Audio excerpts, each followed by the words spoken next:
Hello HSC 2026 ব্যাচের শিক্ষার্থীরা, তোমাদের জন্য দুটি বিশাল আপডেট দিয়েছে শিক্ষা মন্ত্রণালয় থেকে। তো চলো ভিডিওটা দেখে নিই তোমাদের জন্য কি আপডেট রাখা হয়েছে। তো প্রথম আপডেট হচ্ছে 13 জুলাই অনুপস্থিত শিক্ষার্থীরাই শুধু পূর্ণ পরীক্ষায় অংশ নিতে পারবে, অর্থাৎ যারা 13 জুলাই পরীক্ষা দিতে পারে নাই তারা এই পরীক্ষাটা পুনরায় দিতে পারবে। চলো এর জন্য কি কি প্রক্রিয়া। তো এখানে বলা হয়েছে এইচএসসি ও সমমানের পরীক্ষায় 13 জুলাই অনুষ্ঠিত 3টি বিষয়ে পূর্ণ পরীক্ষায় শুধু সেদিন অনুপস্থিত পরীক্ষার্থীরাই অংশ নিতে পারবেন বলে জানিয়েছেন শিক্ষা মন্ত্রণালয়। শিক্ষামন্ত্রী ডক্টর আনম ইহসানুল হক মিলন তিনি বলেন যে 13 জুলাই অনুষ্ঠিত 3টি বিষয়ের পরীক্ষা পুনরায় নেওয়া হবে, তবে সেদিন যারা পরীক্ষায় অংশ নিয়েছেন তারা এই পরীক্ষা দিতে পারবে না, অর্থাৎ যারা সেদিন পরীক্ষা দিতে পারেনি শুধুমাত্র তারাই পরীক্ষা দিতে পারবে। তো পরীক্ষা দেওয়া শিক্ষার্থীদের ফল খারাপ হওয়ার কারণে পুনরায় পরীক্ষায় অংশ নিতে পারবে কিনা এমন প্রশ্নের জবাবে তিনি বলেন, না, এটা সম্ভব না।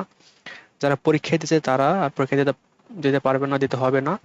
প্রশ্নে যে ভুল ছিল সেটার জন্য সবাইকে নম্বর দেওয়া হবে, এরপর আর কোনো কথা নেই।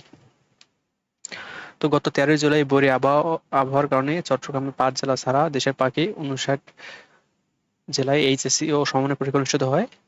শুধুমাত্র চট্টগ্রামে পরীক্ষাটা অনুষ্ঠিত হয় নাই। তো ভারী বৃষ্টি ও জলবায়ুর মধ্যে পরীক্ষা নেওয়াকে কেন্দ্র করে পরীক্ষার্থীদের মধ্যে অসন্তোষ সৃষ্টি হয়। তো এক কথায় যারা 13 তারিখে পরীক্ষা দিতে পারেনি তারা সেই পরীক্ষাটা দিতে পারবে। এজন্য তাদেরকে তাদের স্কুলে গিয়ে যোগাযোগ করতে হবে কিভাবে কি পরীক্ষা দিবে কি না দেবে সেই বিষয়ে তারা তাদের স্যারদের সাথে কথা বলবে।